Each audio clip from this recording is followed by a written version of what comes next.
Okay, so now you guys know what a blade is. It's a high volume hand plane to get you longer rides, hopefully more completed rides, successful rides. Okay, so what are the design components that I put into designing a blade?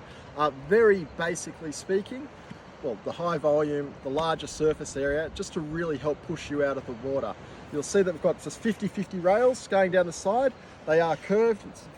Basically, this will help you release your rail and change your line going throughout the wave once you're going across.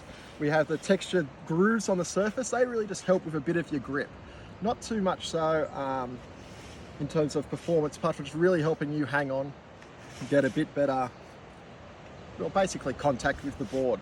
Then we can flip her over and you'll see that even though they're still very shallow, we do have channels, 2 channels along either side of the board.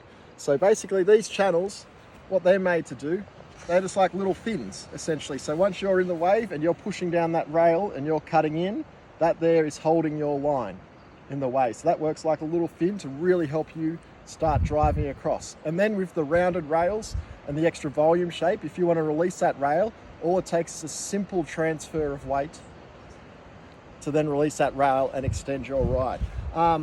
They are made entirely from recycled and renewable materials. They actually, although I've created a few prototypes, the end product is actually made in New Zealand. Each blade is handcrafted by Ricardo from Cork Bodyboards, or just Cork. He does brilliant work. As you can see, each blade is just a work of art in itself, and his craftsmanship is second to none. So not only do they look pretty smart, they are also built to last. Just miss it. So here we go, we've got a cross section of one. So we've got the upcycled foam core in here, and within every single blade, there's also 2 timber stringers. They run probably 2/3 of the length of the board, and they just mean it's going to keep its shape forever. Like you buy one, you're not worrying about getting another one. They're not going to warp in your car, nothing's going to happen to it, all that kind of stuff. So not only are they built beautifully and from upcycled and renewable materials, they are built to last.